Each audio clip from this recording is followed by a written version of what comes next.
أن لا إله إلا الله وحده لا شريك له. I'm going to start this khutbah this morning from the Bible. It may be strange, but God tells us at the beginning of Quran that we must believe in previous scriptures. And the Bible is 90% truth, 10% distortions, and unfortunately, most people take the 10% distortion and make it the doctrine of the church. So we have the Quran as the criterion to correct any deviations. I'm going to read from Genesis 6:11. It says, "In the eyes of God, the earth was corrupt and full of lawlessness. When God saw how corrupt the earth had become, since all mortals led depraved lives on earth, he said to Noah, I have decided to put an end to all mortals on earth. The earth is full of lawlessness because of them, so I will destroy them and all life on earth. Make yourself an ark." So the idea is when there is too much lawlessness on earth, disobedience of God, and non-adherence to the oneness of God, God destroys the earth. And I want to use this to point out to you that you probably saved the earth. You, because you are people who believe in God alone, you do not idolize Muhammad or Jesus or Mary or any saint or anyone or anything. You, because you have reached the conviction that God alone is king, and God alone rules the world and rules your life, every minute detail in it. Nobody controls your life. You have come to this conviction. You know that your boss has no authority on you. God controls the minds and hearts of everybody, including the people around you. Your boss, your spouse, your children, your parents, everybody. You've come to that conclusion. Back in 1977, did we start the mosque in 77 or 78? 78? 78. This mosque was established because we came to the conclusion that Quran, like God says, is the only source. This is why this mosque started. But before that, we want to look together on the earth. Now God looked at the earth in Noah's time and he said, nobody believes in God alone and there is too much lawlessness. So I'm going to destroy the earth and wipe out everybody. That's what God said. We have it in the Quran and we have it in the Bible. Now, of all the millions of Christians you see on earth, how many believe in God alone? How many believe that Jesus is a human being who has no power to do anything, a helpless, dead person? How many of the Christians believe that and worship God alone? Of all the millions. Of all the millions of Muslims on earth, how many believe God when he says Quran alone? How many? How many mosques on earth say Ashhadu an la ilaha illallah without any other names in the adhan? How many? None. You very probably saved the earth because everybody was corrupt. How many Jews adhere to the book of God alone and do not follow hadith and sunnah? How many? None. They all follow hadith and sunnah. They don't follow the Torah. Exactly the words hadith and sunnah. They call it in their language. It's called the Mishnah, which means oral or hadith, and Gemara, which means traditions or sunnah. Mishnah and Gemara. They follow the Mishnah and Gemara. They do not follow the Torah. So these are the people who believe in God. And they were all corrupt. They are all corrupt. It probably was a blessing from God that I worked for the United Nations and traveled in every Muslim country. And everywhere I dug up the most religious of every country, and haven't seen one place that does not praise and worship Muhammad day and night instead of God or beside God. I mean, they worship God and they pray the 5 prayers exactly to God, but they insert names of Muhammad and Ibrahim in their prayers. I haven't seen one place on earth that worships God alone.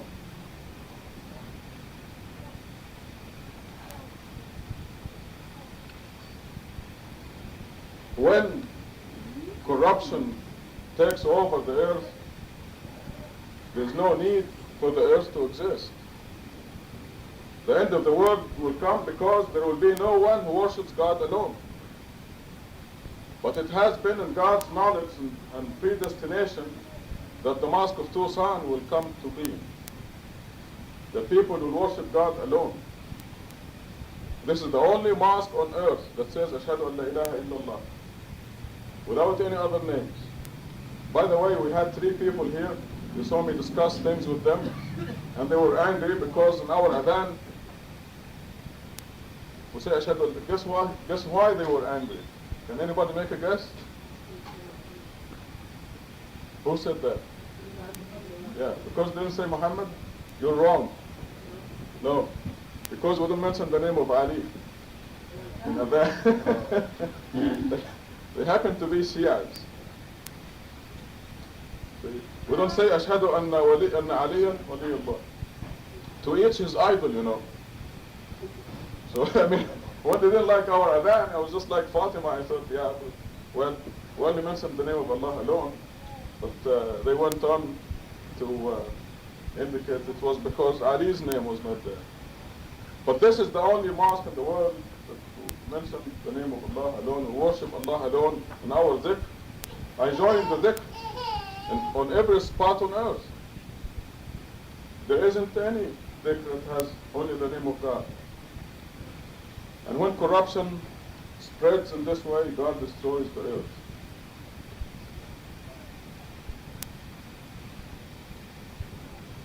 I want you to look at in the Quran at Surah 30, verse 41.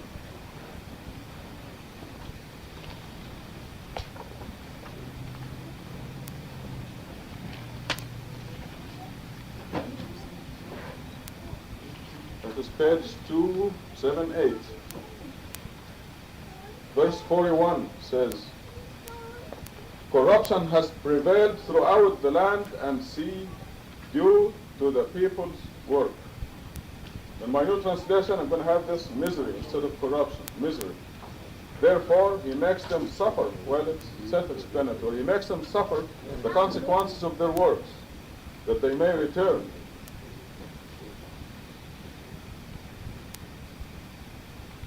It's very, very possible that you saved the earth.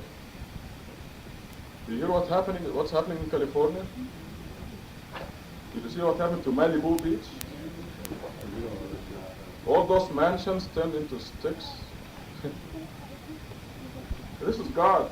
God is angry at California. This is California from border to border, from Mexico to Oregon. It's being slammed, hit. Unbelievable, the pictures that you saw. It is believable, of course. God is angry at California. As we see in the Bible, in the Quran, and God's law never changes. Back in 1977, there was no one on earth, that I know of anyway, that worshipped God alone. They always had idols beside him. You look at the Christians, the Jews, the Muslims. And it is an unfortunate fact of life, what I want to show you in the slide. Can you turn the light off?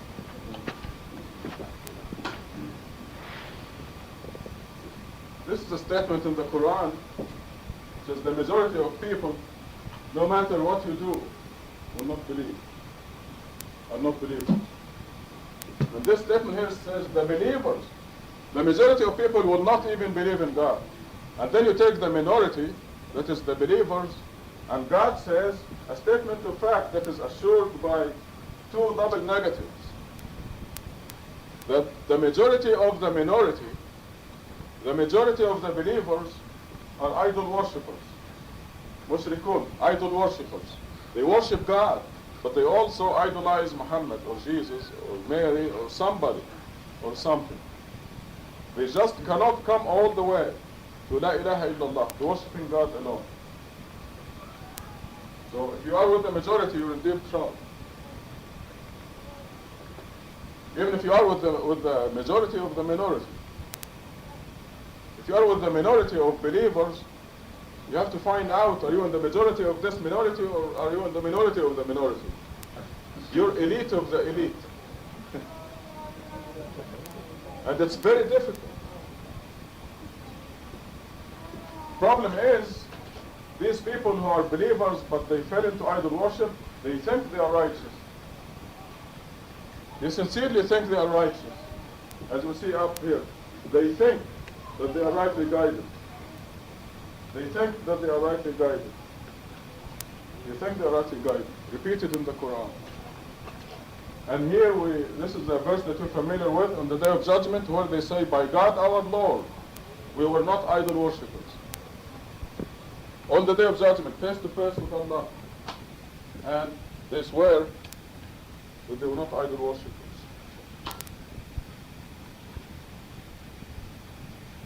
If you still have the same page, 41, I'm going to go on to 42, this page 278. Say, travel the earth and see the consequences for those before you. Or look at California, in other words. The majority of them were idol worshippers. Therefore, you shall devote yourself to the perfect religion before a day comes that is inevitable. On that day, the people will be stunned. Whoever disbelieves causes his own detriment, and those who work righteousness do so for their own good.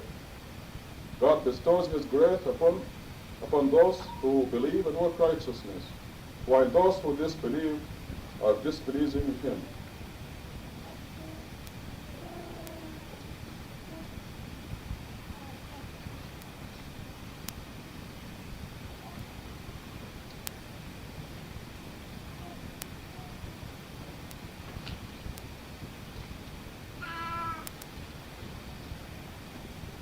When you come to La ilaha illallah, you come all the way to La ilaha illallah, you deserve a fantastic reward.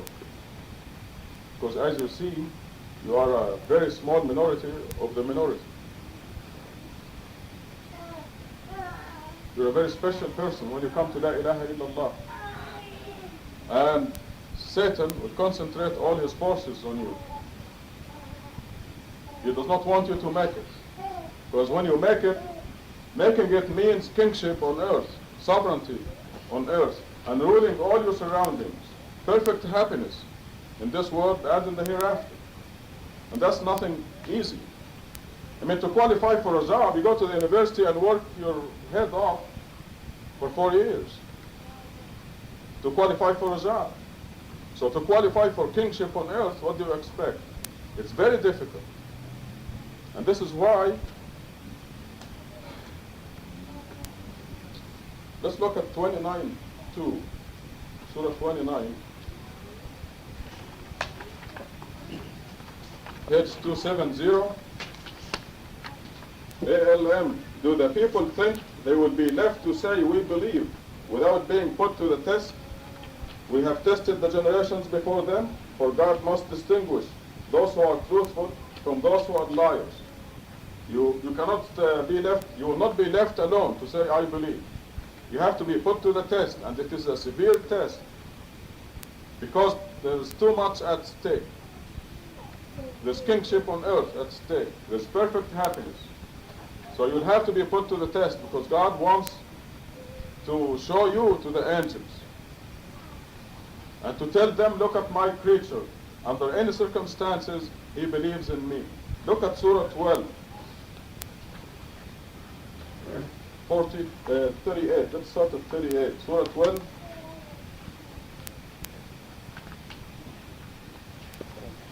38. Page 158. This is Joseph speaking. I follow the religion of my fathers Abraham, Isaac, and Jacob. We never worship anything beside God. This is but grace from God upon us and upon the people, but most people are not appreciative. Now, let's go on 39. O my present companions, is it better to have several idols or one God, the most powerful? You only idolize beside God idols that you make up, you and your parents. God never places any power in them. Kingship belongs only to God. He commanded that you shall not worship except Him. This is the perfect religion, but most people do not know. Now here is Joseph preaching one God and worshiping one God. And where is he? In prison. He is a prophet of God in prison. Because God wants to show the angels and Satan that look at my servant Joseph. Look at my creature Joseph. It doesn't matter what condition he's in. He knows I am the king. And he worships me alone. Look at 42. He then said to the one to be saved, remember me at your Lord, the king. But the devil made him forget to remember him at his Lord, and Joseph remained in prison a few more years. A prophet of God, Joseph, who preaches the one God. And just like that, a few more years in prison. Some people come to me and say, I've been a Muslim 2 weeks. Why am I having all these problems? Patience. You have to have patience. Here is Joseph in prison, and the man who was supposed to save him, he forgot, so Joseph stays in prison a few more years. But listen, you're guaranteed kingship on earth. Let us go on to 90, verse 90, same surah of Joseph.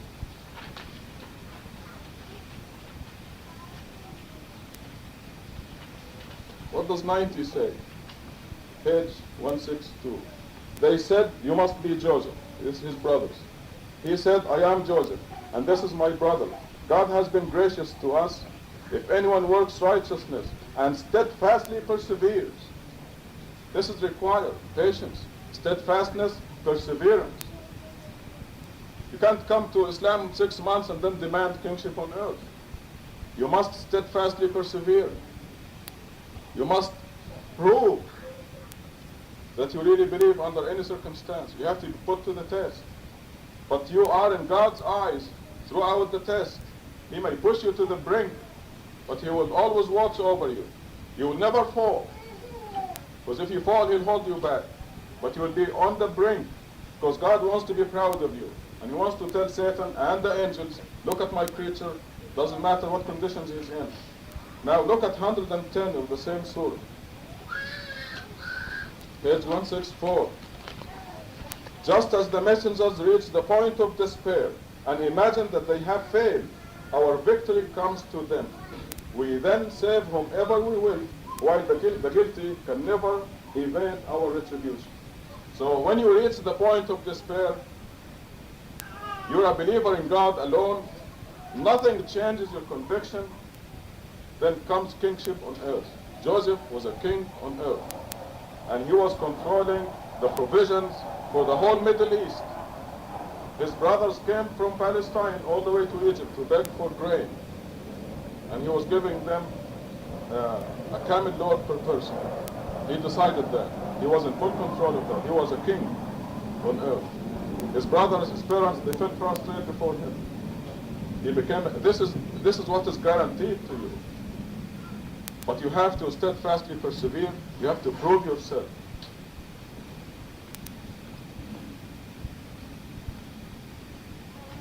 What happens in the test, it's an agreement that God has with Satan. He says, you go and do anything you want, and if you can take them, they're yours. Now Satan is our most ardent enemy. And when you come to La ilaha illallah, he will come and tempt you with your most urgent needs. If you need money, he will tempt you with money. If you need sex, he will tempt you with sex. If you need whatever is your most urgent need, he will tempt you with that to take you away from La ilaha illallah.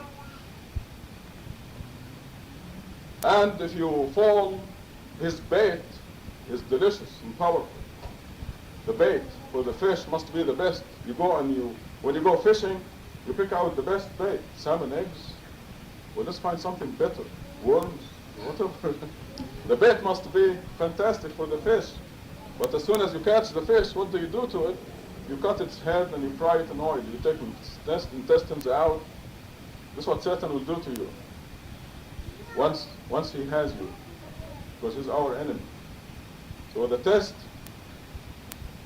is very powerful. This is why Job said the following in Surah 38. Look at Surah 38, verse 41.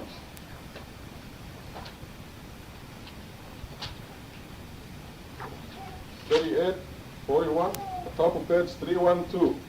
Recall our servant Job. He called his Lord, saying, the devil has afflicted me with disease and suffering. See, it's not God who really afflicted him. See, what happened, as we learn from the story of Job, is that God was proud of Job. And he was telling the angels and Satan, look at my servant Job. He worships me alone. You know, they're very rare people. The people who worship God alone are very rare. And God was proud of Job at the time.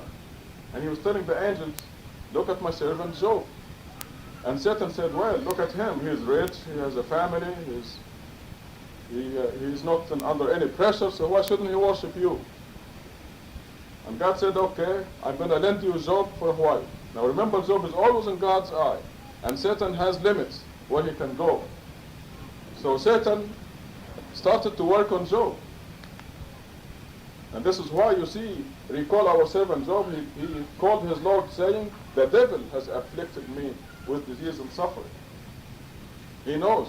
See, Job knows. And so God may lend you to Satan for a while. And if Satan can take you, you're his. Just like when you catch a fish. He's going to fry you.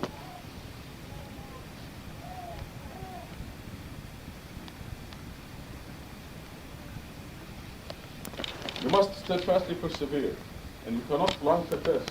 And when you flunk a test, you regress. You start again at square one, square zero even. So we have to turn to God right now and do two things. First, thank Him for saving the planet Earth because of us. Thank Him for guiding us.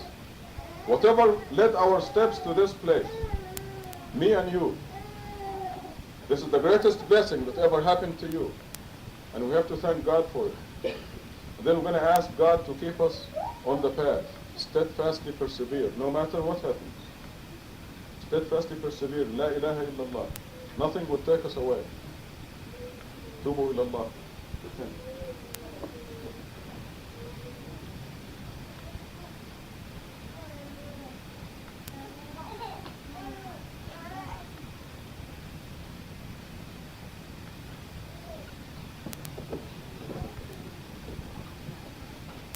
الحمد لله وأشهد أن لا إله إلا الله وحده لا شريك له. I have been talking in the last khutbahs about situations in the hereafter, actual situations in the hereafter. And in my last khutbah I talked to you about the verse that you saw here, where God gathers people and asks them, what are the idols to help you? And they say, by God our Lord, we were not idol worshippers. It's an actual situation where people are not aware now. They'll swear to you they are not idol worshippers. And they'll swear then on the day of judgment that they are not idol worshippers. They are not aware. And I went through the signs of idol worship.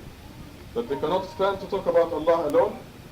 They cannot follow the Quran alone, 1745. And they cannot accept what God says in the Quran. When He says Muhammad was astray and when guided, I have read the translation for you. Incredible, wasn't it? They changed his straying into a virtue.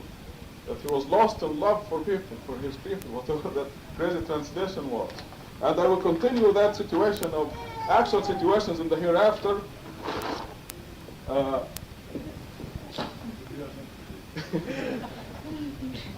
in this khutbah and in the next khutbah. This is a human being. This was a human being. Someday you're going to look like this.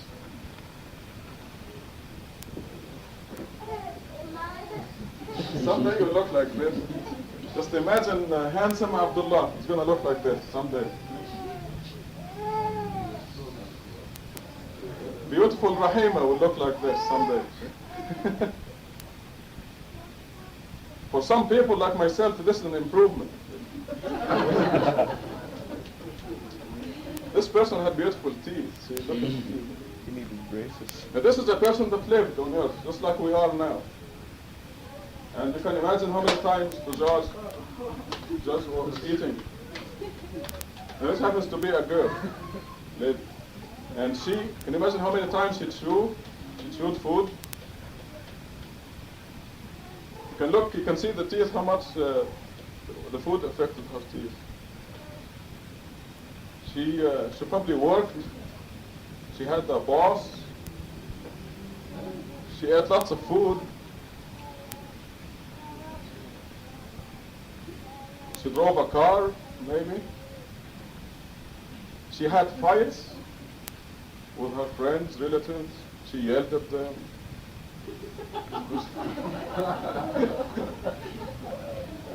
She made love.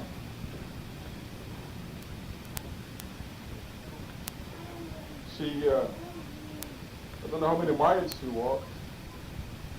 But this was a person. You're going to be like this someday. Your body will be like this. Now, I want to draw your attention to God's design. Imagine God designing the skull, just the skull. Imagine, just for the sake of understanding, imagine God like a big architect, chairman of the board, and a big desk, and designing the human skull. And God says, I'm going to leave 2 openings for the eyes, because this human being will have 2 eyes. And we have to have an opening in here for the air to breathe. The air in there. Now, the eyeballs will go in this hole. So God says, I'm going to have these eye sockets. And if you look in there, you see very tiny holes inside for the nerve, the optic nerve to go through to the brain. And we're going to have, if you look in here and see the sinus passages, and the teeth is something else, the design of the teeth, and the cutters and the chewers. An opening for the ear in here, see the small opening on the side for the ear to hear, leads to the audio nerve going to the brain. And this is very hard, to protect the brain. They put the brain inside. Let's see, this opens. Now God didn't put these things on there with the spring. Somebody else did that. My goodness, see, this is very tough. It's made of a number of layers. You can see the layers there. This was a human being. Look what we're doing with her. The brain is protected in fluid, because it's very important. And then see the opening at the bottom of the skull. This goes to the spine. Everything, all the body is controlled this way. Oops. Excuse me.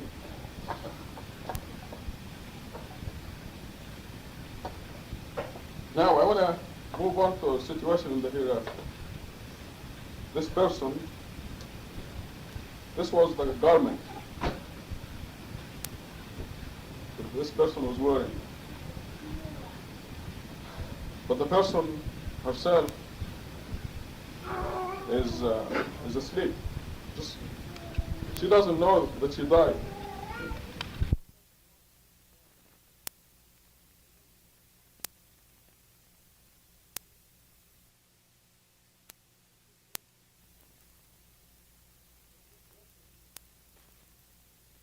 Resurrection, and then this person, let us say she's an average Christian.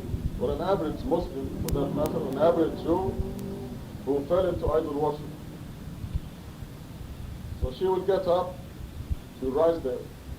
Resurrection, all the people on earth who existed on earth will be up on this earth, resurrected. And this person will say, oh God, it's true. Gosh, everything we heard is true. There's really resurrection. I didn't pay attention to this day. And look at that big person over there. See, she'll have a small size body, the body of the hereafter. And she'll go to this big person and she'll say, how did you get like that? And he would say, well, for one thing, I never missed breakfast, the Fajr prayer. And she would say, well, I didn't miss breakfast either. You know, eggs and bread. And the other fellow will say, yeah, but you were feeding your garment. You didn't feed. How's my acting, by the way? Not bad, is it? I should have also the voice tone, you know, like, oh, maybe that thing. Well, just don't call Hollywood. I'm happy in my position. I don't want the directors bugging me about going. But this is an actual situation where people will be in different sizes. And then she will ask, what is going to happen now?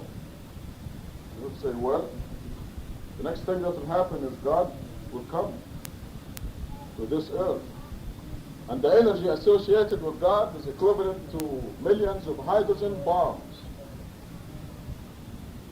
Can you imagine this earth with a million hydrogen bombs falling on it? What will happen? See, this is why God taught us nuclear science. This is why God let us invent hydrogen bomb, so we can understand what happens when He comes. This is what the Quran says. And that big person will go on and say, when God comes, you can't stand it. First of all, the energy associated with God is equivalent to millions of hydrogen bombs. And when God comes, this whole earth is going to shatter into pieces. Like a million hydrogen bombs fell on it. The stars would crash and disintegrate. And you are going to be in bad trouble. You cannot stand the presence of God. So she would say, what will you do? You'd say, I'm going to feed on that energy. I'm going to enjoy it immensely. And as soon as God comes, we're going to be stratified into ranks. You will have to run away to hell. This will be actual conversations. And she will say, well, I'm going to run to Jesus and see if he can help me. Because I believed in Jesus. And she may go to Jesus and he will say, I'm in deep trouble myself. I hope I'm going, we're all in hell right now. See, the initial resurrection is in hell. I can't help you. God is the one who created you. God is the one who provided for you. God is the one who terminated your life. God is the one who resurrected you. And God is the one who will hold you to account. If this person were a Muslim, should say, I'm going to run to Muhammad. He's my shafi'ah. He's my intercessor. And Muhammad will tell them, sorry, can't help you. You have to believe in God alone. That day is going to come. See, this person lived here on earth. And she did everything you are doing now. And you're going to be like this person someday. 100 years from now. You may not look this good, by the way. This looks very good. She did have beautiful teeth.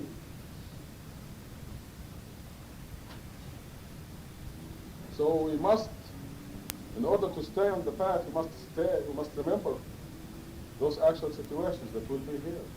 And this is why God puts belief in the hereafter next to him. They're both required. You cannot make it. You can believe in God and still go to hell. You saw the slide? The majority of people who believe in God are going to hell. You must believe in God and in the hereafter.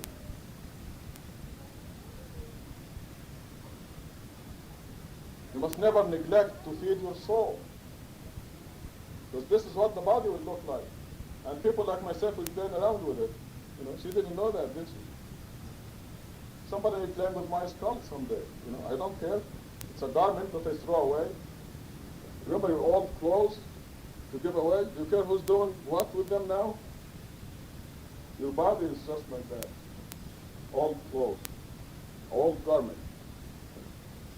So, if you neglect to feed your soul, it's your own fault. The 5 prayers each day, those are your 5 meals. The 5 prayers are useless if you idolize anyone else beside God. God must be the only one, not number 1. Because number 1 means there is number 2. God must be the only one in your life.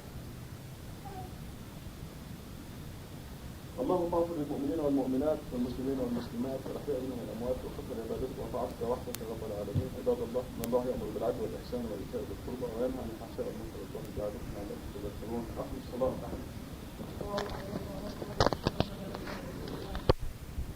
Mostly spend their money as a child of God. It's like a seed that grows into 7 years with 100 seeds in each ear. God multiplies the reward manifold for whatever he wills. God is bounteous, omniscient.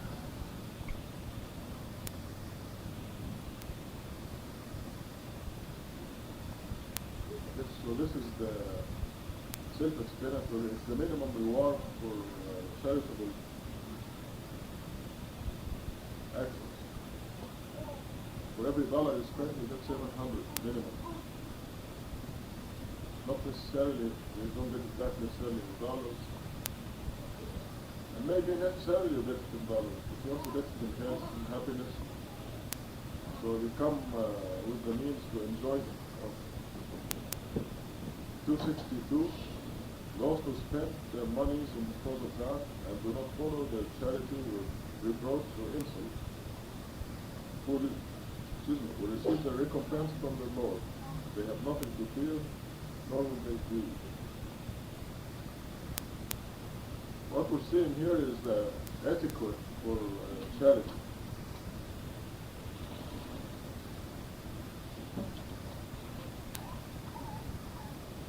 A lot of people may give assistance to somebody and then hurt their feelings later on without necessarily saying a word. But they hurt them and they make them never forget it. I helped you one time, don't you ever forget it. And God says, it's better even not to make such a charity.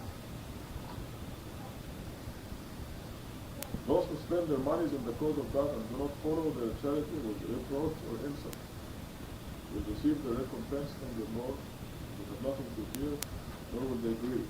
In another verse, if I don't remember exactly word now, it says, it's the next one, 263.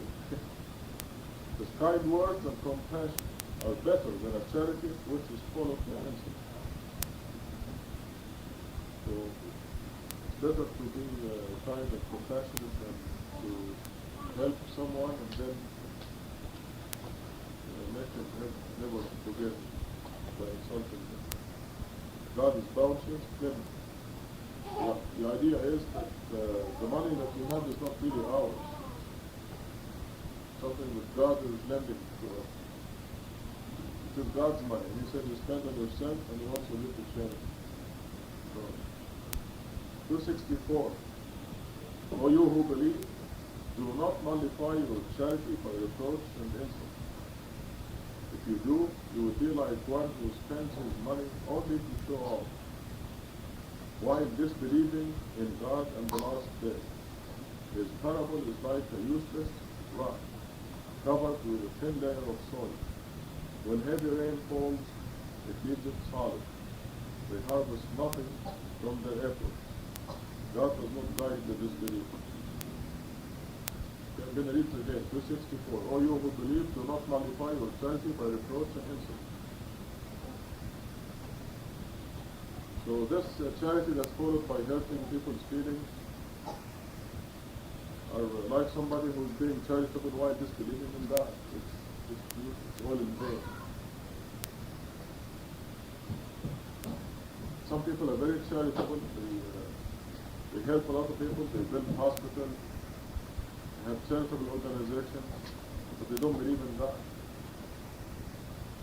And all their works are in vain.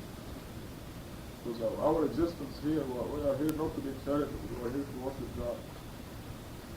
So charity must be a form of worship in obedience to God's commandment. 265. And the parable of those who spend their monies seeking God's pleasure and through their own convictions. The truth, we need your phone number.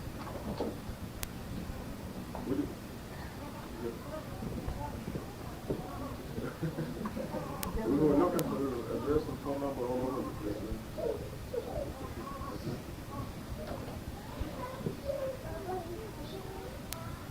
Back to 265.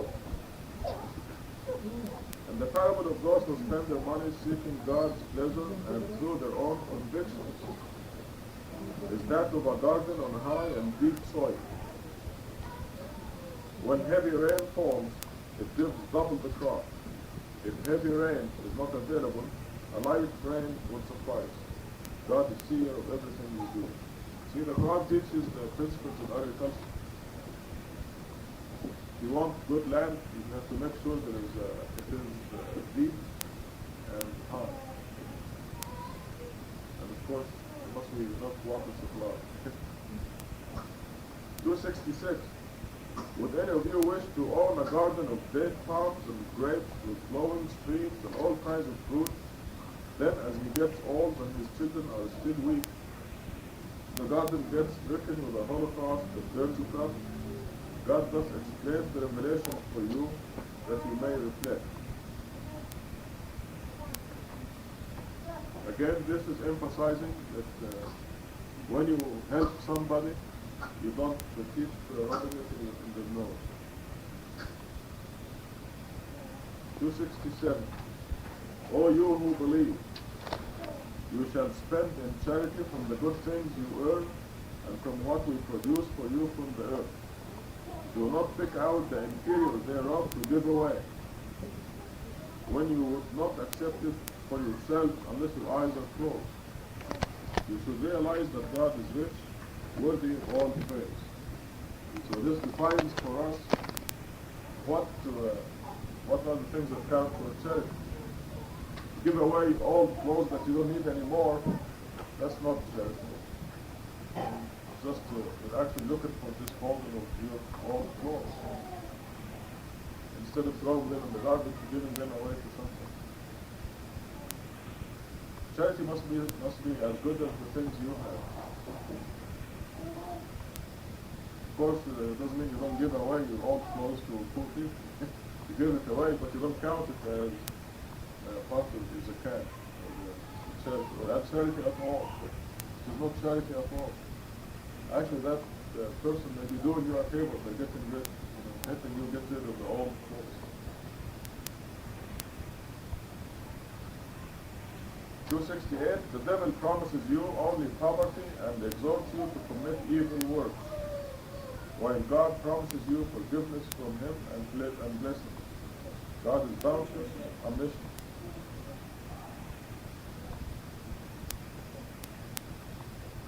He bestows wisdom upon whomever he wills, and whoever is endowed with wisdom is endowed with a great bounty. That is because those who possess intelligence are the ones who take heed. So what do we understand from this whole section? Is the etiquette for charity. Muslim from among the best things you have. You get 7,000% return. And you do it and forget it. You do it and you forget it. You never bring it up again. You don't tell other people, you tell the recipients again. And as we see in the next verse, 270, if you keep it secret, it's even better. Because it implies that you believe in God. You know that God saw you. But if you don't keep it secret, you tell people around you, then you're showing off. You're reaping some kind of reward by not keeping it secret. Let's read 270. Whatever charity you give or a vow you make, God is fully aware thereof. The wicked will find no help in it. If you declare your charities, they are still good. But if you conceal them and give them secretly to the poor, it would be better for you and would remit more of your sins. God is fully cognizant of everything you do. So, this is where I stop and somebody else will take over. Do you have any questions in this section so far?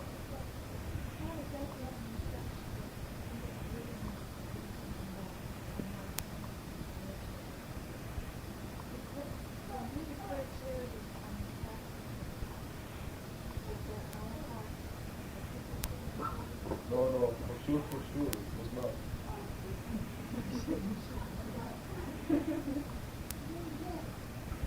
That doesn't. This is you're dealing with anti-Sam. You don't know who you gave it to, right?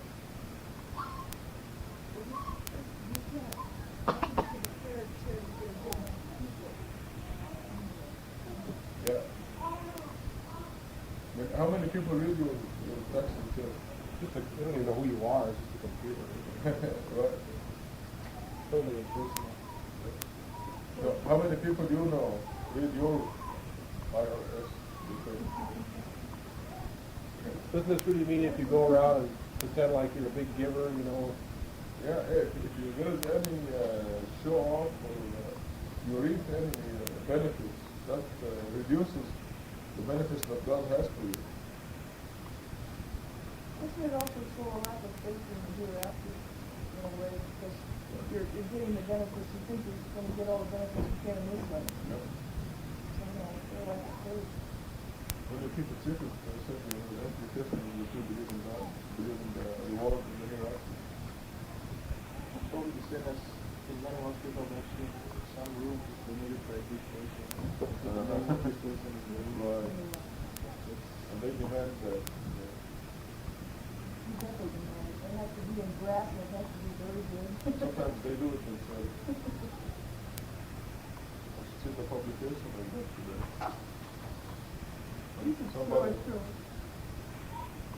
Someone who's distributing a publication about himself and his life, history and his genealogy, all the way to the Prophet Muhammad.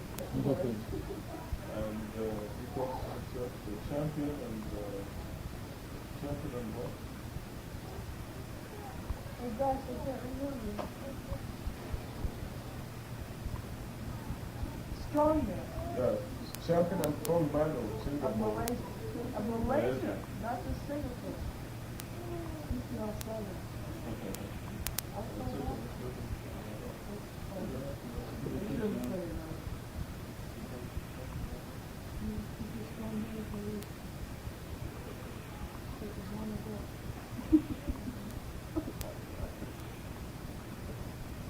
Rashid, you want to take the next questions? What did God like? You can never guide anyone. God is the only one who guides in accordance with his will. Any charity you give away is for your own good. Any charity retribution or karma, what is called karma in the East. Whatever you put out will come back to you and more. And in one sense you can guide people, but if you are, you're only doing so in the sense that you're an instrument of God's will.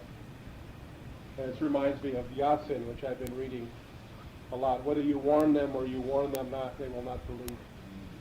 So people who are going to believe will believe, and people who aren't going to believe aren't going to believe. And you may be there as an intermediary. You may be the first one to stick the Koran in their hand, but it's not in their heart to believe it. They're not going to believe it anyway. So it's basically, again, all power is to God. Basically. Charity shall go to the poor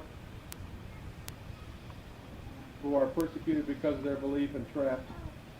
Those who are unaware, those who are unaware may think that they are rich due to their honorable character, and you can recognize them by certain signs.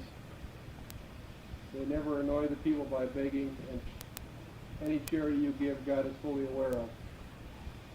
Those who give charity by night and by day, secretly and publicly, their recompense is with the Lord. They have nothing to fear, nor will they grieve. In Morocco, there are people who bug you about charity. They're professional beggars. I mean, they may not even be poor. And I vividly remember one woman in Marrakesh who could cry at will. She would come up and whether her husband was just lazy and they had money and just said go out and beg if you want something, and maybe they had money. Whereas you just see people, they're just sitting reciting something from the Koran, not even thinking about charity, and people would throw that money. So it's a good illustration. I've seen both Some of them sides. are very rich. Some of them died and they found mattresses stuffed with money. They're professional beggars. Lots of money in Egypt. So it's basically more about the laws of charity. People who are persecuted because of their belief and trapped.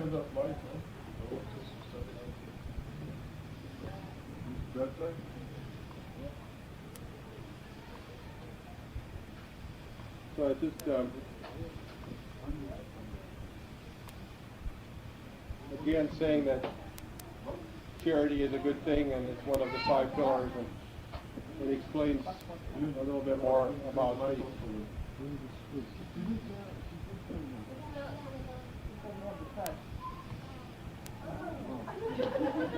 There we go.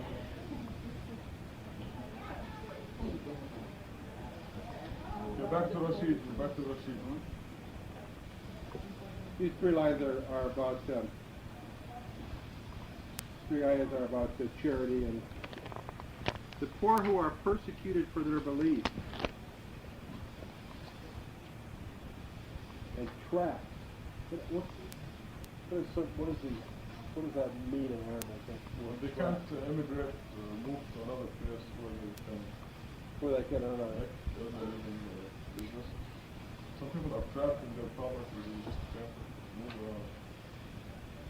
I just think of all the people who I've seen chanting, and one man who I remember was had the most beautiful voice, and he would just stand in the street and recite from the Quran. He was blind, and he didn't seem like he ever wanted charity. People would feed him and they would get him what he wanted. And he didn't seem like he cared or not, And you just felt really good when you gave something to him.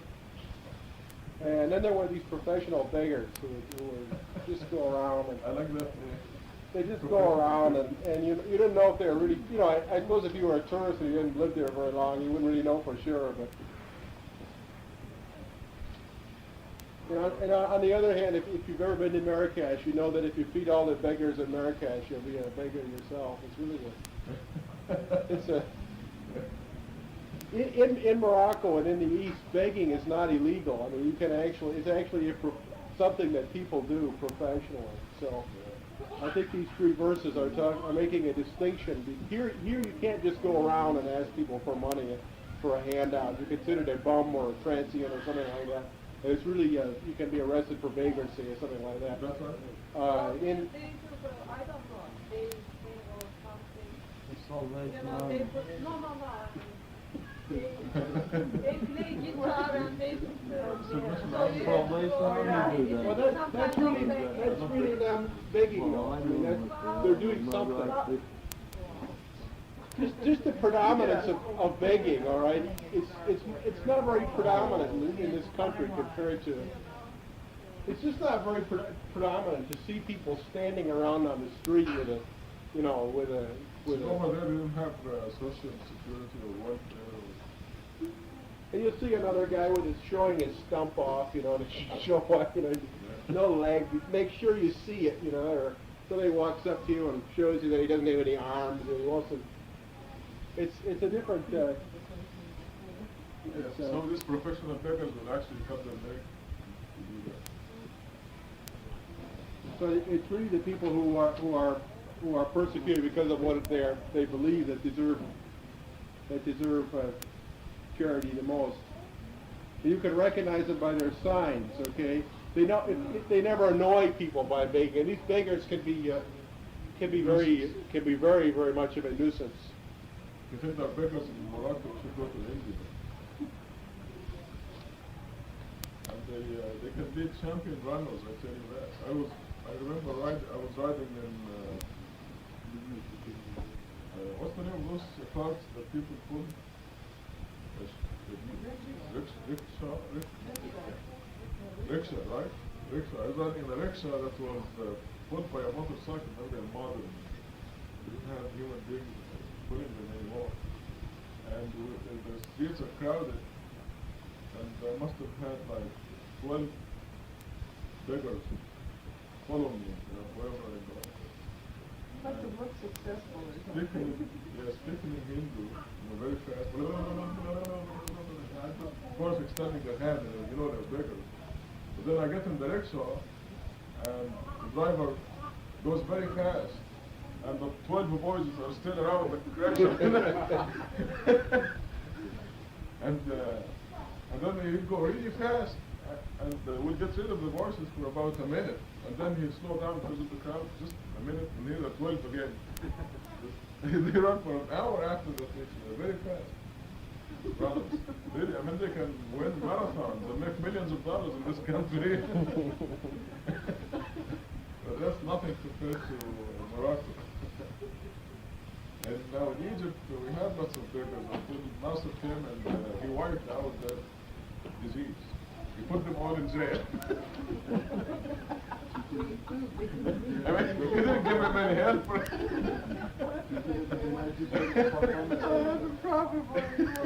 Yeah, he was that kind. Yeah, was that kind of dictator. He was just no more beggars in Egypt. Put them all in prison. There they go. I think, yeah, this is what they do here too. No, it's vagrancy, or whatever you want to call it. You can't just go. If you're playing a musical instrument, well, then you're a street entertainer. You just walk around and say you got a dime, or a quarter, or $5. Go to Los Angeles and explore. But I think they're from the group. Those are the Christians. Or the Moonies. Los Angeles, yeah. Probably it could be Maharaj Ji's group. He's got doing that 10-year-old guru who's now 27 and that. No. San Francisco is full of people who are actually entertainers, like you said. Very talented. They juggle things. Some of them will jump from 100 feet up into a pail of water. This kind of I mean, they're risking their life, but they really have to pay them. What's this? Oh, no. Some magicians, musicians, really talented. I did that for charity one time. I was helping a charitable organization. No, I just stood there and said, does anybody have any spirit change? Smiled a little bit, and that's all I did. What to go on the sheet?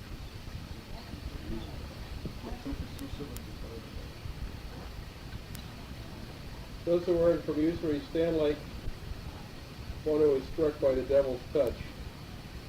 This is because they claim that usury is a form of trade. But God permits trade and prohibits usury. Whoever heeds this admonition from his Lord is to abstain from usury, may keep his past earnings and his judgment rest with God. As for those who return to usury, they will deserve hell, where they will abide forever. God diminishes usury and augments charity, and God dislikes the guilty disbelievers. This is, and everybody's heard about high interest rates, and this is what's killing this country. We could just see the crisis we're in now, 17 to 18%. So we're being punished for this vicious cycle of inflation, and wages go up and inflation goes up, and it's all everybody recognizes that it's tied to usury. And this is one of the strongest statements against something in the Quran. It's struck by the devil's touch. Some of the other things that are forbidden, alcohol, gambling, it's even pointed out there may be some good in them. There's absolutely no good that can come at all from usury. Only bad. Only evil. And it's very strong. God diminishes usury and augments charity. So here we have in the middle of a section on charity something about usury. They're the opposite of each other. One of them means that not only do you give a man money, not only do you want it back, but you want more of it back than you gave him. Charity means you give a man money and you don't even want it back. So you forget about it. So it's economic. It's the underlying economic philosophy of Islam. I think it's given right here in this ayah.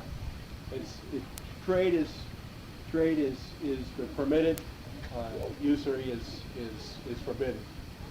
But our capitalist society is based on borrowing money with the idea that you borrow money from somebody who's got it at interest, with the idea that through your trading you're going to make more money and be able to repay it. But we can't see the result. It's just disastrous. So really in between the one extreme of having no free trade, which is what communism is, and having free trade with usury, we have what's sometimes been called socialism, where you have free trade, but the basics of the society are provided for. So you can have free trade and you don't have to worry about usury. So it's for me an indication that Islam is based on a type of socialism. Socialism permits free trade, but it doesn't permit excessive wealth. And it's only through usury that we have this excessive wealth. Now people are in a position that they can make more money through usury than they can through employing people and starting businesses. Instead of, if you can make 20% loaning your money out, and there's no risk because you've got a guaranteed piece of paper, it's better to do that than to set up a business and employ people to make the same amount of money. So it's a real disaster. All the economic problems in this country that is very rich is interest. I mean, they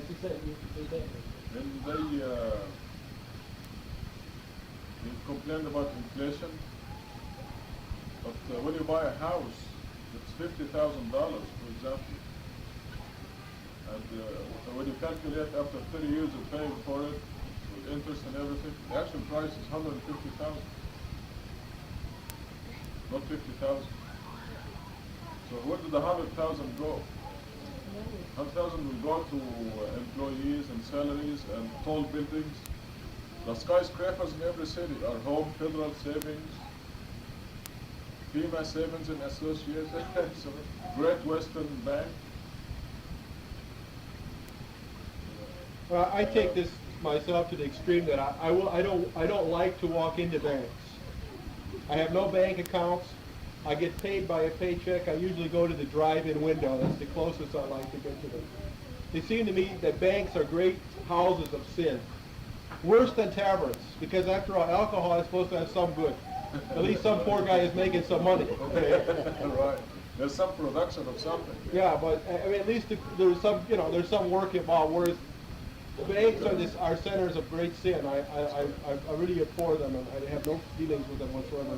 I have this 50-story Acme Savings and Loan Association. It's Acme, what they call it, Acme.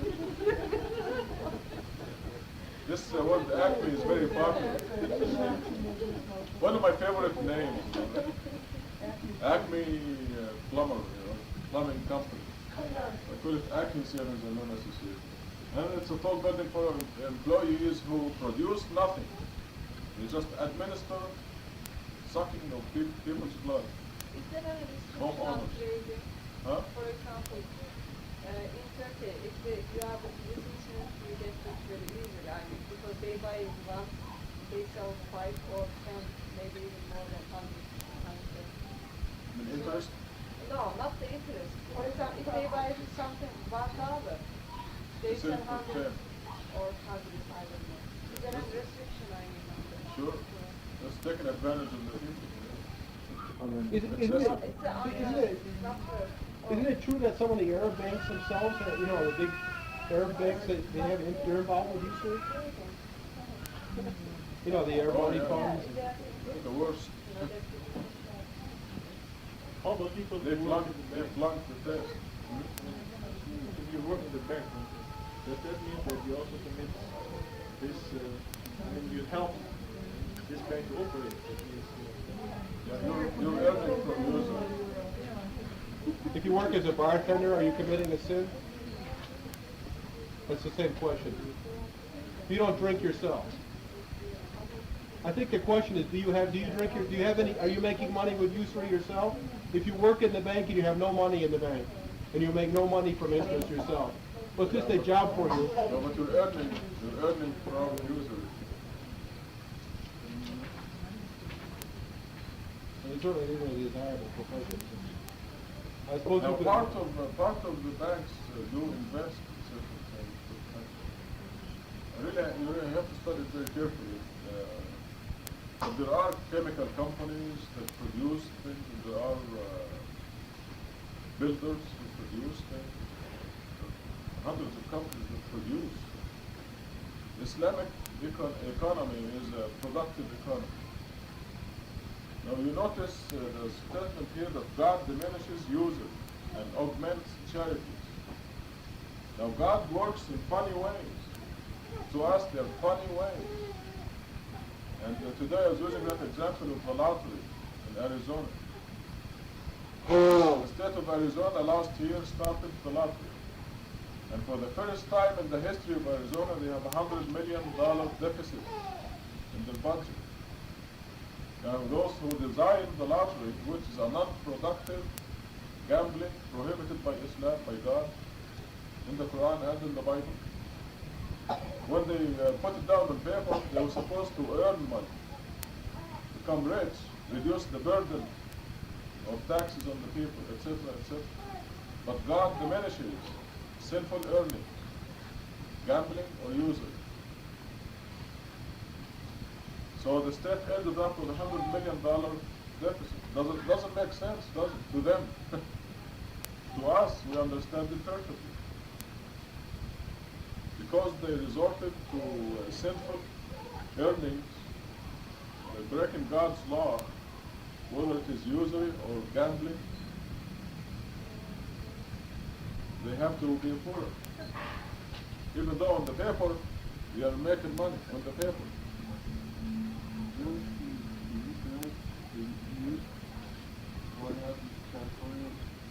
Yeah. The movie stars, the houses are almost wiped out. Yeah, one thing that I learned today was that last week they had a program called Malibu. Anybody saw that? It was about breakdown in morale and morality and how they live in, is it in Malibu Beach? Yeah. How the couples, married people mix and just total corruption.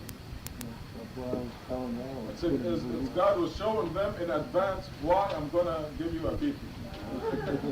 This happened today though. There's another one coming. It's from Los Angeles to San Diego. all the house. I saw the sea in the house. Right. And they showed the sea. What I don't understand, why doesn't those things happen to New York?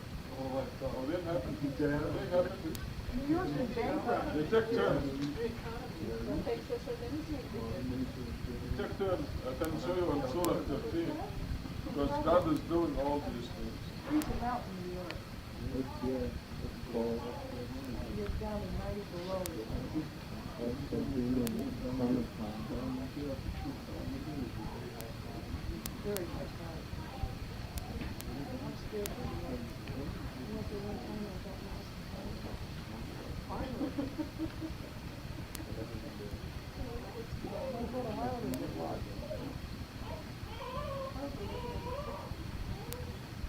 It was in the middle of the 70s. It wasn't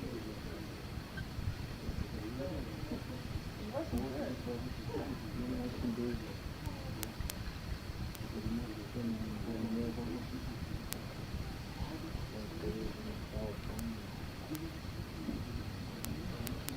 I'm trying to find that verse. 31. New York in the first place.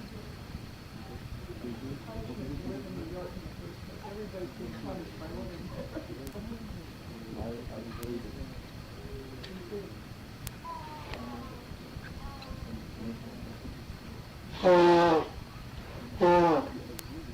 Okay, verse 31, page 168. 168. Page, the verse 31 says, even if the Quran caused mountains to move, or the earth to shatter, or the dead to speak, they will not believe. That is because the whole matter is up to God. Is it not time for the believers to give up on the disbelievers? If God wills, He can guide all the people. However, those who disbelieve will continue to suffer disasters as a consequence of their work, or have them strike close to them until God's judgment comes. Surely God never breaks His promise. So they'll have disasters one after the other. And you see those hurricanes come and they aim for houses in many places. all comes close to them. So, but back to this verse 276, God diminishes user and gambler. You can add that too. Any sinful earning. If somebody steals something from someone or robs a bank, now on the paper it appears like they made money, but really they lose money. They end up losing. Any sinful earnings, God diminishes them. And we see these things in front of them. Speaking of the state of Arizona, I think they will repeal the insurance law again. Have you heard? They will what? They will repeal the insurance, the law requiring insurance. They wouldn't even listen to us. I wrote to the Civil Liberties Union, American Civil Liberties. Yeah, because we were not great in numbers, so they wouldn't even consider it. But God helps us. They will repeal that law.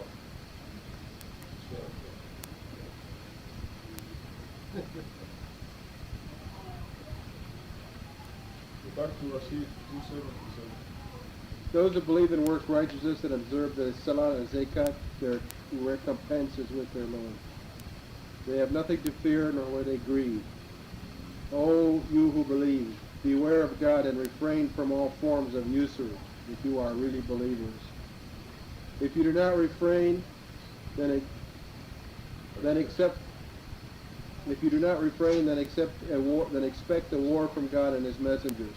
But if you repent, then you may keep your capital without inflicting injustice or suffering injustice. If the debtor is unable to pay, then wait for a better time. If you give up the debt as charity, it would be better for you if you only knew. Beware of the day when you return to God and when each soul is repaid for whatever it has earned. No one will suffer injustice.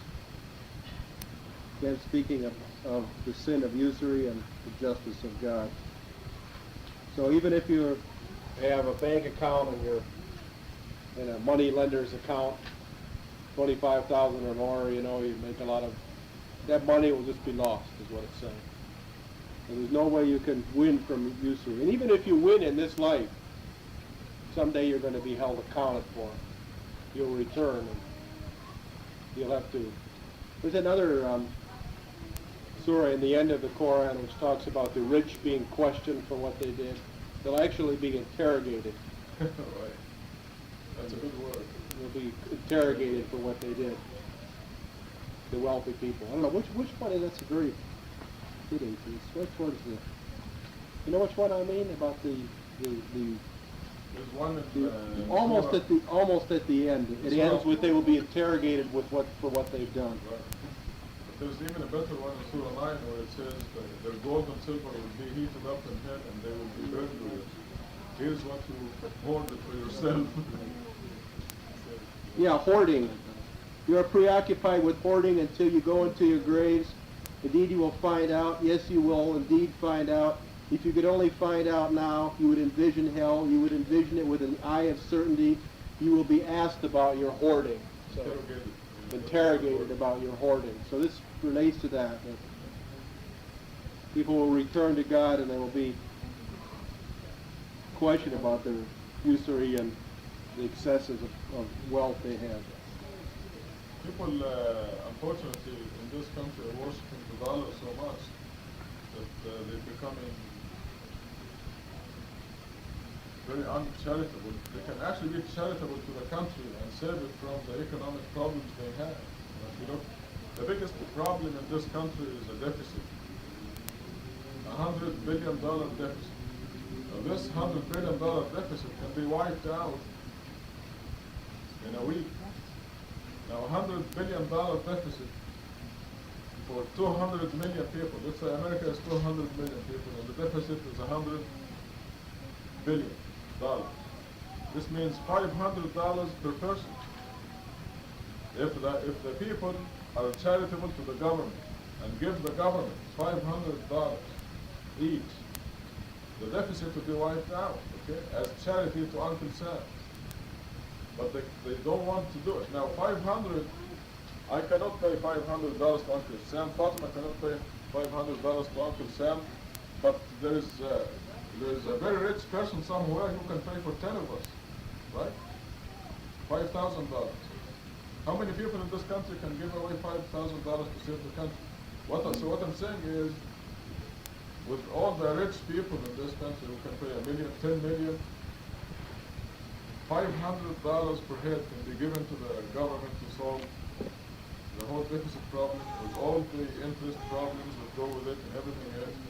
But it's the rich people who want the interest to be high. They can't stand to see it go down to 5%, for example, because it reduces their income. They have $200 million, but that's not enough. Somehow it increases their hunger for more money. What about it's amazing. What about 279? Expect a war. Yes. From God and His message. That's right. That's exactly what I mean by the $100 million deficit in Arizona. When they started the lottery, God said, "Oh yeah, you're gonna make money. Let's see about that." Then the copper went down. The copper, which is the source of income in this state. God did it. That's war from God. Or God and His messenger means that at the time Muhammad was alive, did he just actually go out and make war on people who did usury? Or? It said expect a war from God and His messenger. That's what it says right here. Right. I mean, at that time, the message is not confined to Muhammad. but this is Anyone who speaks on behalf of God will speak against the usury. If you speak on behalf of God, you will be against usury.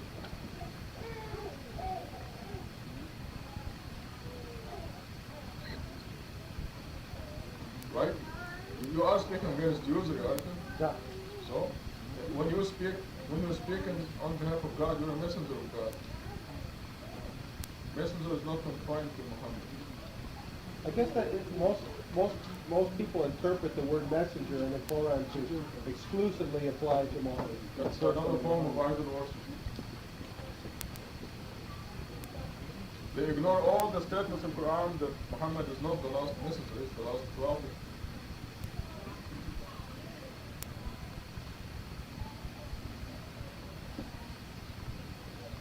When you look at it in 33, you go tell this to anybody and there's nobody after Muhammad.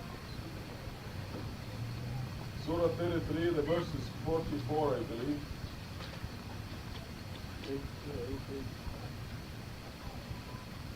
40, page 289.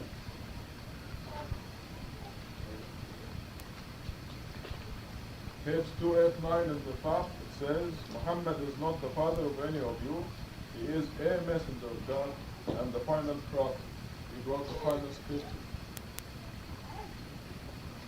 That's another big subject that you're branching to. But when we go back, it says, expect word from God and his messenger. What's the difference in Arabic between the word prophet, which is Rasulullah, prophet, and messenger? Messenger is Rasulullah. And what is prophet? Prophet is a man who wrote the scripture. Nabi. So there's two distinct Definitely. words. Oh yeah. He's the last prophet. This is the final scripture, as you see from the title. He's the final prophet.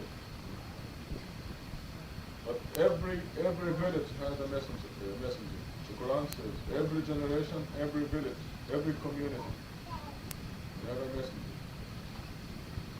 When you go on the market to meet somebody and tell them about God, the worship of God alone, you're a messenger of God at that point.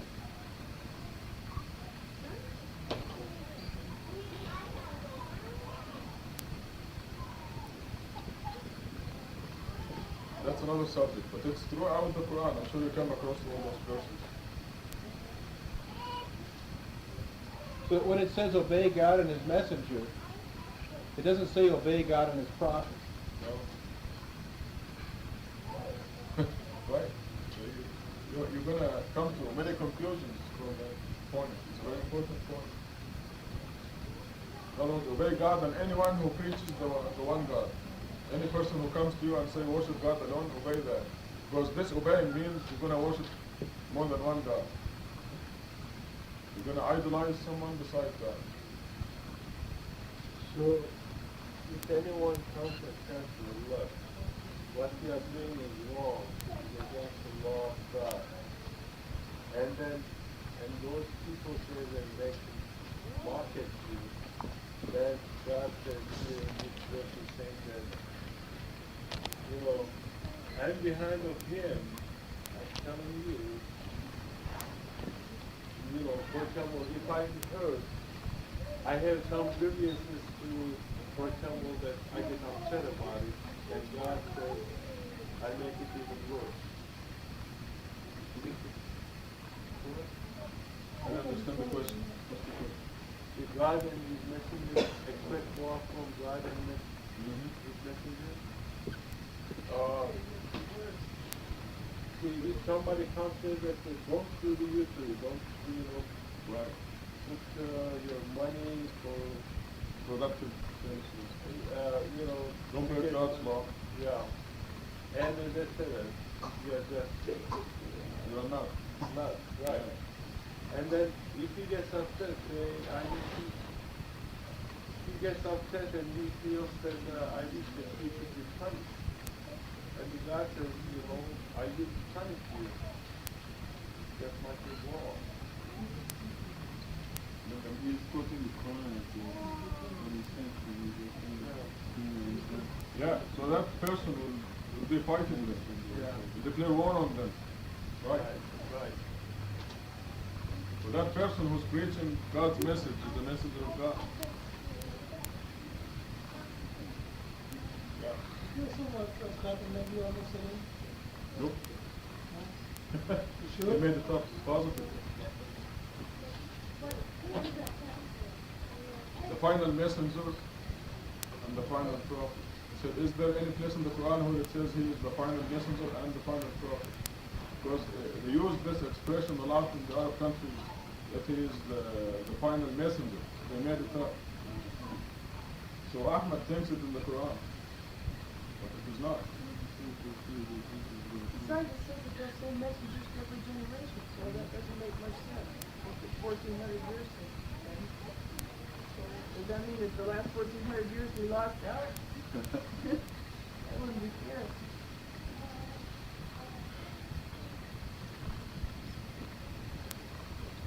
See, we're learning, Rashid, when we look at these statements and think about them.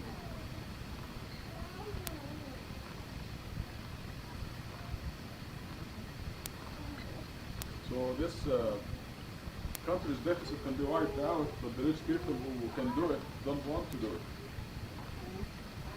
See, when the government borrows money to cover the deficit, borrows from them and gives them 15%, 20%. Let us read the footnote 275. It says, usury is any fixed percentage of earnings in return for deposited or loaned money. Earnings that fluctuate with investment, profits, and losses do not constitute usury. It should be noted that the Quran condemns only those who take usury, while those who are forced by circumstance to pay usury are considered victims rather than sinners, as we see in verse 280. If you look at verse 280, it says, if the debtor is unable to pay, then wait for a better time. If you give up the debt as a charity, it would be better for you if you only knew. So the debtor, the person who took the debt is a victim. If you buy a house, the only way to buy a house is to have a mortgage on it and pay exorbitant interest. Exorbitant interest. Then you're a victim. Of course, the hadith will tell you anybody who pays interest is also a sinner. And that's a hadith, that's wrong.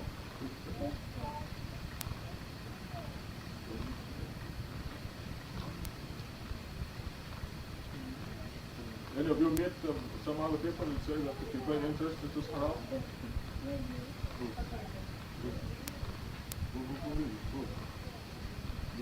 But if you have to pay interest, then you're a victim.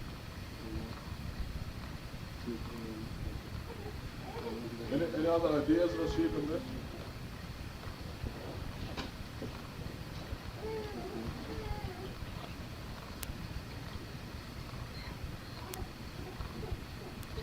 But there's sort of an in-between kind of deposit. I suppose it's really usury, though. The interest you're paid varies with the prevailing interest rate. It's still fixed. Yeah, but it's fixed at a certain time. Yeah. But actually, profit means It's guaranteed. there's a risk involved. You could lose everything. You could double your money. If you buy something and all, and the price of it goes up for some reason, that's trade. Right. You made a good business decision. Whereas with usury, you're guaranteed the money. It's like you say, it's non-productive. That's right.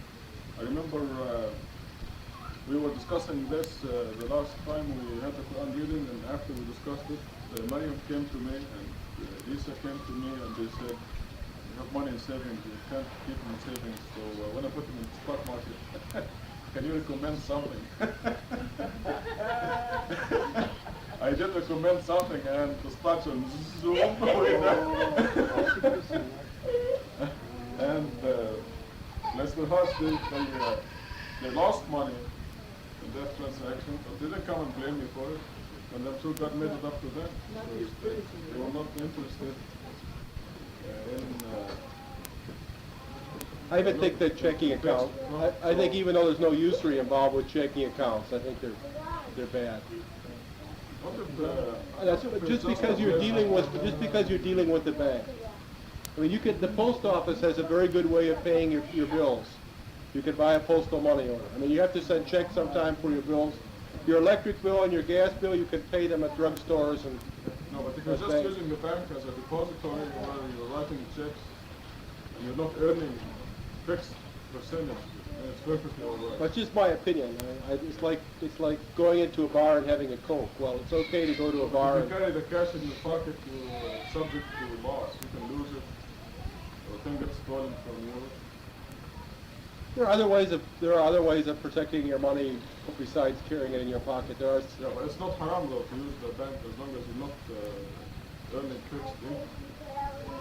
What if you're a business and people pay you by check? What are you gonna do with it? Just give it to the grocery store and say, here, this is Yeah, something. for a business, I guess it's a question of convenience. You're right though. I mean, if I can avoid them, I'll avoid it. Ahmed doesn't use the bank.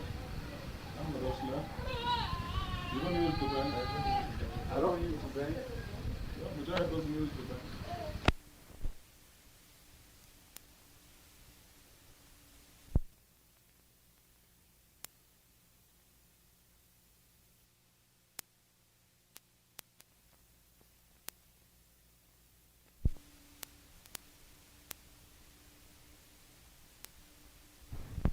Very productive, very rich. This country is very rich.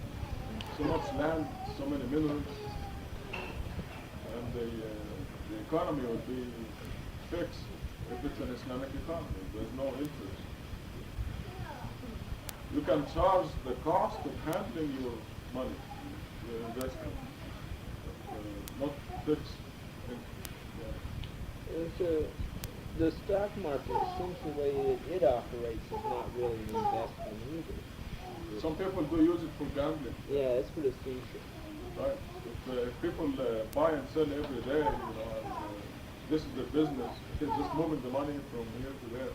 That's gambling. Because, I mean, it's all that kind of gambling that's been going on these days, and it's tied in with these super high interest rates. Yep. So no work's getting done, but the Right. stock market's been going Any super. not productive and games of chance are gambling, prohibited, haram. You have to be productive. When Mariam and Lisa put the money in the market, they didn't. That was it. They put the money there and they just watch it go down. Also, But I assure you, God is making it up to them in many different ways. what about, like, buying gold? It seems it's, I don't know how that's acting. It's kind of a unique commodity. We call it that. Very good. Very good. Would have bought gold a year ago, it would have made about 30%. Because Well, that's not important, but gold happens to be a standard. For example, 15 years ago, for an ounce of gold, you can buy a good suit. Today, for an ounce of gold, you still buy a good suit. So the ounce of gold 15 years ago was $35, and a good suit was $35.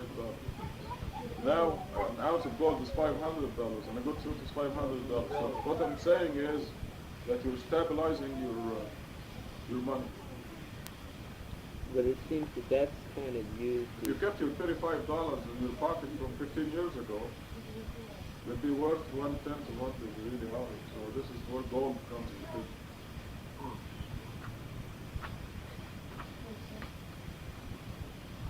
Better than have gold. Huh? Better than have gold. Yeah, but you can't eat it. You know. That's the problem with gold. Actually, they do eat it. They spread it on cake in thin layers, Yeah, and it costs India. $35 a piece. No, in France. Cooked. too. Really? Yeah, it's a real Oh, in India they fancy do it. restaurant. That's what I think.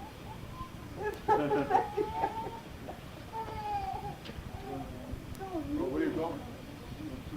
Oh, I have to get up tomorrow. Okay, I'll wake you up with child my phone. Yeah, your mother's right. Okay, Jahan, let's see how the Quran gives us details of our life, everything, regulates everything. 282.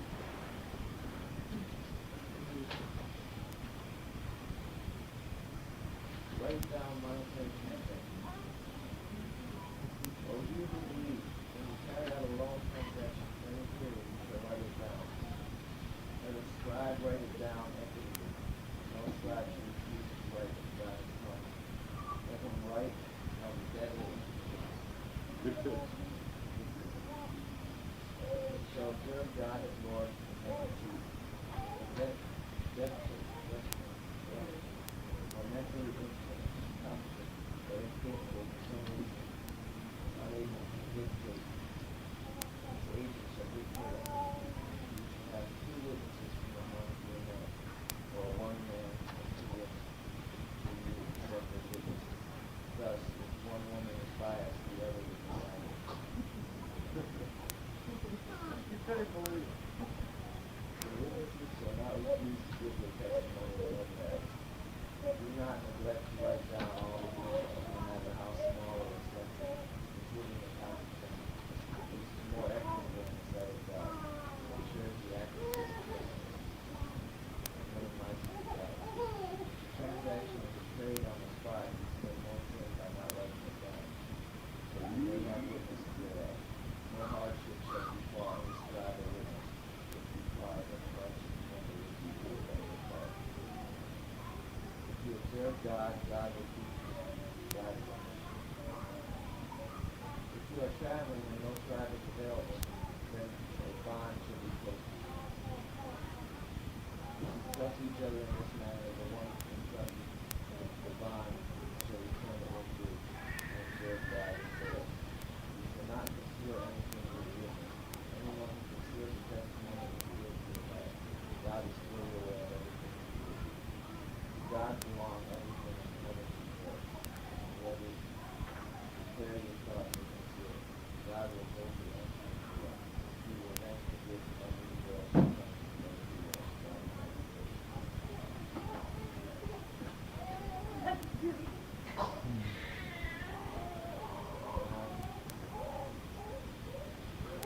This just sounds like people lost.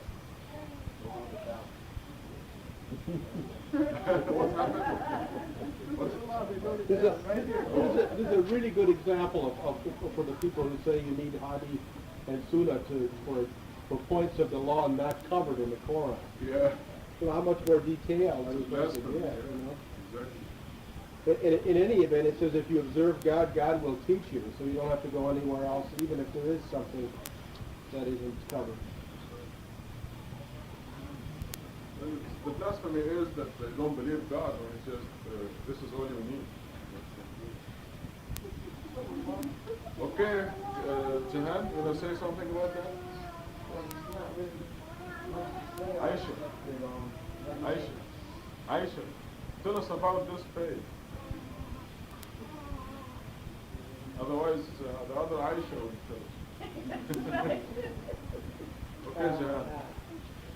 When you make the transaction, you should write it down because, well, first of all, it's safer. Generally, it's safer with what God agrees with. And secondly, when you write it down, you should have two witnesses. Either two men or one man and two women if they're supposed to do it.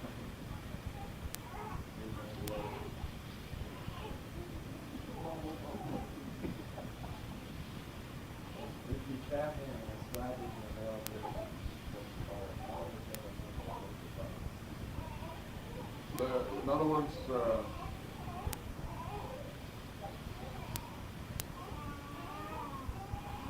just make a promise, is that what that means?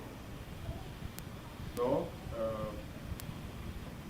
I remember I was someplace in California and I came to San Rafael Bridge and they wanted a quarter to cross the bridge.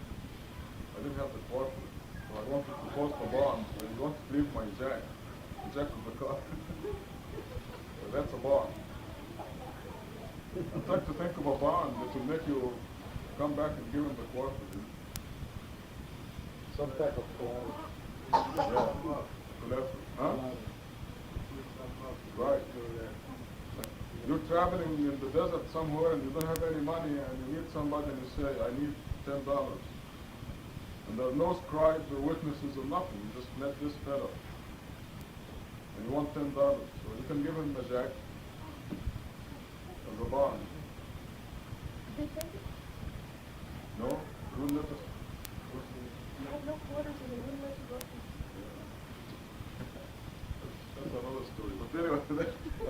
bond I was thinking about.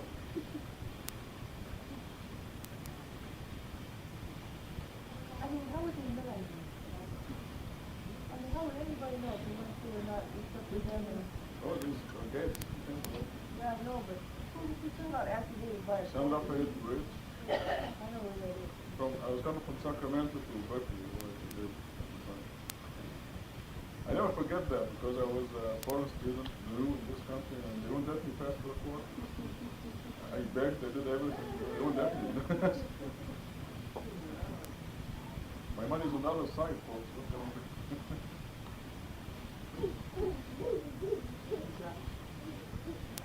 But, just probably just trying it out.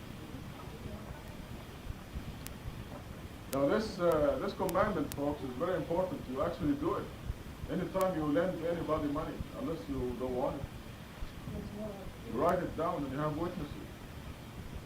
Because we tend to forget.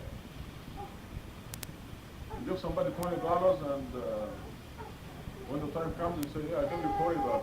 For some reason you just think it was $40. And your friend, you can lose a friend this way. But if it's written down, then there is no question about it. You have witnesses. The idea of one man and two women, why? This is not equality, is it? But the idea is that if you have a man and a woman, if there is some fooling around with this transaction, the man can marry the woman, then you're in trouble. Because they live on one side. If you have one man and two women, even if polygamy applies and the man marries the two women, these two women will hate each other's guts that they will not agree on something, on anything, on a plot. They'll be competition. Right, even if they're not married, it's a competition. But this is God's law and we have to stick to it when you do it. If you notice, the beginning says, "O you who believe, when you carry out a loan transaction for any period, you shall write it down." The commandment. Have any other ideas, Jahan? Well, it looks like we're going to finish this surah today, inshallah. Mujahid, you going to finish it? These are your favorite verses. They happen to be your favorite verses. 285. Make no distinction among the prophets. The messenger believed in what was revealed to him from his Lord. And so do the believers. They believe in Allah, His angels, His scripture, and His messenger. They say we make no distinction among any of His messengers. We hearken and we obey. Forgive us, our Lord. To you is the ultimate return. Allah never burdens any soul beyond his means. Credit is earned for any righteous work, and discredit is incurred for any sin. Our Lord does not punish us when we forgive our error. Our Lord, and let it not be your will that we violate the covenant, like those before us who violated the covenant. Our Lord is not obligate us beyond our ability. Pardon us, forgive us, and shower us with mercy. You are our Lord, so grant us victory against disbelief.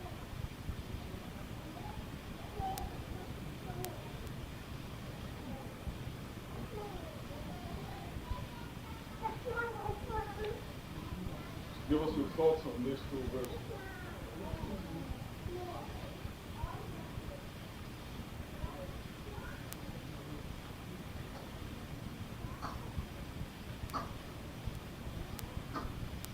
From the very beginning,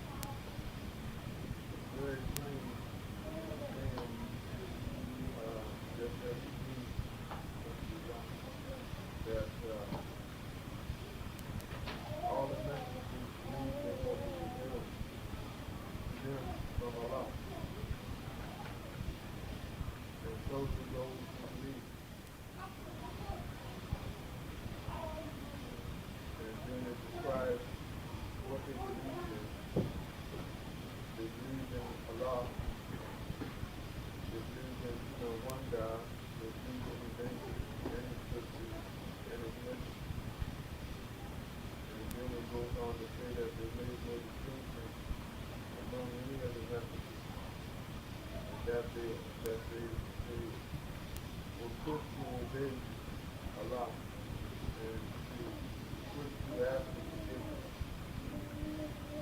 Because they knew that Allah, the thing that He knew that we all return to, that we return to. And then in the next verse, it says that Allah never burdened any soul beyond its needs. And it's saying that Allah knows what we can bear and what we can't bear. Probably when we think that we can't handle nothing else, there's no hope for nothing. We think that everything is hopeless.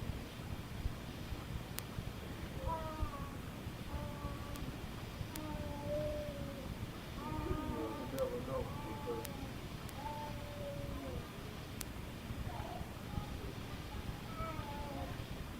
I guess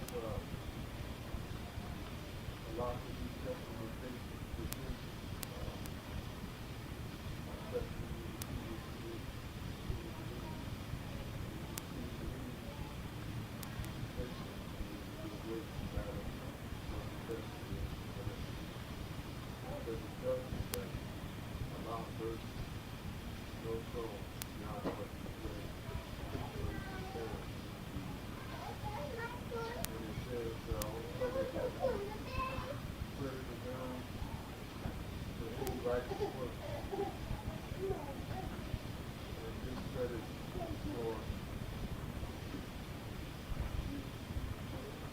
for the unrighteous work.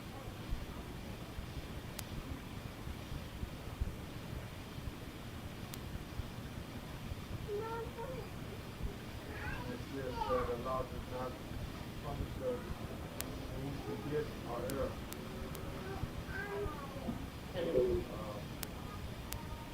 Because Allah knows what He created, and He knows that we're not perfect.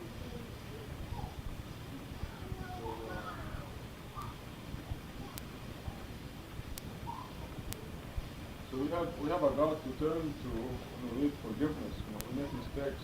We turn to God to forgive us. But the people who don't believe in God or have some other gods besides God, they don't enjoy that forgiveness.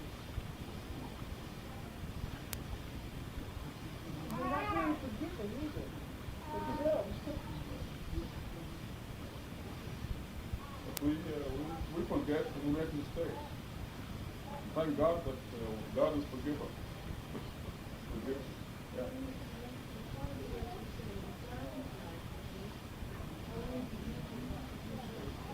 That's right. Only believers are forgiven. Idol worshippers are not forgiven. Now, I'm talking about, but you can repent from idol worship and be saved from idol worship, and then it will be wiped out once you repent. Idol worship is not forgiven if the person dies in a state of idol worship. That cannot be forgiven. I think he said that the believers are not better than They have to, and they will. So, belief in God would imply automatically that they would ask for forgiveness, they repent, etc. It's a very important point that they make no distinction among the prophets. This is repeated in Quran. They do not make distinctions among any prophet. This is why in this mosque we only say La ilaha illallah, because if you say anything, if you say Muhammad Rasulullah, you will make any distinction. But we know Muhammad is Rasulullah, we believe that Muhammad is Rasulullah, but we also believe that Noah is Rasulullah, and Salih is Rasulullah, and Moses is Rasulullah. And you don't want to make any of them stand out. You don't want to make any distinction. I made an analogy to someone the other day about radio. I'm so watching the radio. It's like, well, you heard this message on a certain brand of radio, Sony, and you heard this message on a Yesu, and you heard this message on it. So, I mean, What are you going to do? Get all involved with the radio, the name of the radio, or are you going to listen to what the radio is saying? It has to be Very a good phone, point. only a phone. I could mention some other names with, Kenwood, you could say whatever. Oh, it has to only be Sony, or it's only the leader that counts, and just ignoring what comes out from the, It's a good. It's like a receiving a message. It's like receiving something on the radio, and I think it's a very direct analogy. If we understood the process of revelation, it's sort of like there's an intermediary. You might say it is the angel, and you can really set up a very detailed analogy between the two. That's a very good point. But it seems that people are more concerned with the brands of radio than the message. I remember I was talking in Los Angeles mosque one time, and I mentioned La ilaha illallah, and this fellow almost had a fit. He's about to pass out, saying Muhammad Rasulullah. You must say Muhammad Rasulullah.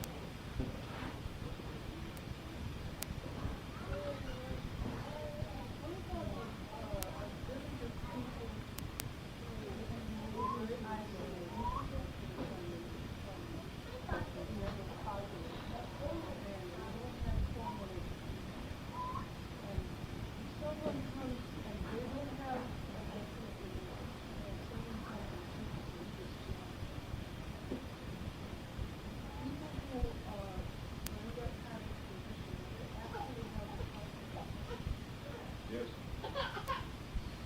See, you're describing, for example, Ibrahim, Prophet Ibrahim. He was in an idol worshipping community. He did not go to school, and but he made it, because we are all born with the message. If you look up in the Quran, Surah 7, verse 143. No, I think it's 173.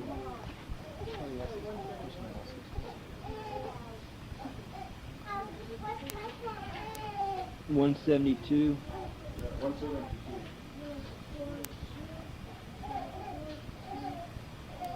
You want to read it, Mushira? Page 116.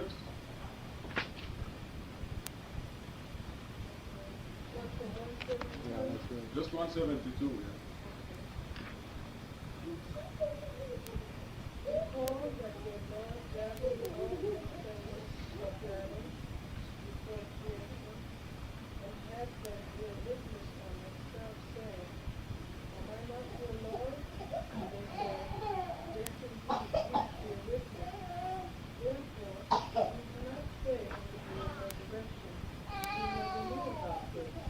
So all those people you described who are in an isolated jungle or whatever, they already bore witness that God is the Lord. And it doesn't matter who teaches them what.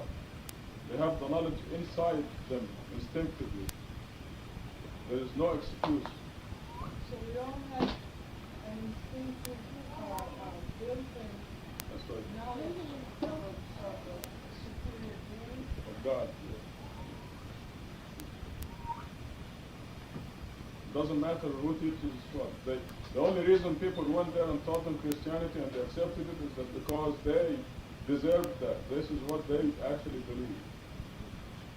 And if there are individuals in that community who believe in God alone, they will actually make it through Christianity. They will reject the sonship of Jesus to God, or God, of Jesus being God, or the Trinity, and they will believe in God alone. Abraham is a very good example of that. Okay, we're going to close and then we'll pray Isha and drink our tea and go home, and inshallah come here for a great steak dinner for our souls at 6 o'clock in the morning. Fatiha. Bismillahirrahmanirrahim. Alhamdulillahi Rabbil Alameen. Ar-Rahman Ar-Rahim. Maliki Yawmiddin. Iyaka na'budu wa iyaka nasta'in. اهدنا الصراط المستقيم صراط الذين أنعمت عليهم غير المغضوب عليهم ولا الضالين. Aisha, you're silly to the max.